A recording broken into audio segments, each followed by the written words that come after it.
মুখেই শুধু বড় বড় কথা। আফগানিস্তানের মতো দলের বিপক্ষে বাংলাদেশ 294 রানের টার্গেটে ব্যাট করতে নেমে 200 রানে হেরে যাবে, এটা একেবারে মেনে নেওয়া যায় না। কিন্তু বর্তমান দলটাকে এমনটাই বানিয়ে ফেলেছে কোচিং প্যানেল ও দলের অধিনায়ক। তাই তো এই ম্যাচ হারের জন্য মূলত 3 জনকে দায়ী করা হচ্ছে। নাম্বার 1, মোহাম্মদ সালাউদ্দিন। বড় প্রত্যাশা নিয়ে মোহাম্মদ সালাউদ্দিনকে বাংলাদেশ দলের কোচ করা হয়েছিল গত বছর, কিন্তু মোহাম্মদ সালাউদ্দিন এখন পর্যন্ত ওয়ানডেতে পুরোপুরিভাবে ব্যর্থ। তার অধীনে বাংলাদেশ নিজেদের প্রিয় ফরম্যাট ওডিআইতে একেবারে নাজেহাল অবস্থায় রয়েছে। জানা গেছে বাংলাদেশের ক্রিকেটারদের নাকি বেসিক আর কমন সেন্স নিয়ে কাজ করছেন মোহাম্মদ সালাউদ্দিন, কিন্তু এমন পরাজয় কি তার সফলতা?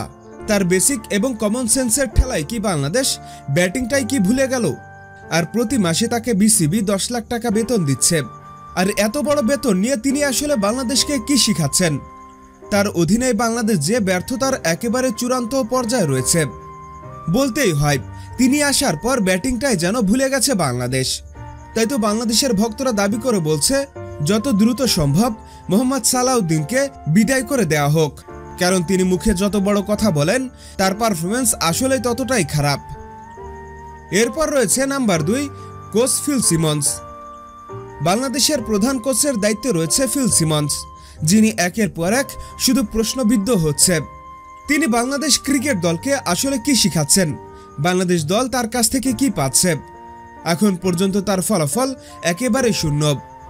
বলা চলে মোহাম্মদ সালাউদ্দিন এবং কোচ ফিল সিমন্স তারা দুজনেই একই নৌকার মাঝি। তাই তো কোচিং প্যানেলের এই দুজনকে এখন দল থেকে বাদ দেওয়ার দাবি উঠেছে।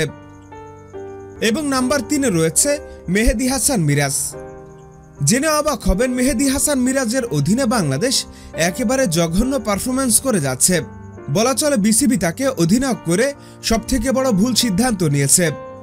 এখন পর্যন্ত তিনি বাংলাদেশ দলকে 10টি ম্যাচে অধিনায়কত্ব করেছেন, যেখানে বাংলাদেশ মাত্র 1টিতে জয়লাভ করেছে, অর্থাৎ 9টিতেই হেরে গেছে।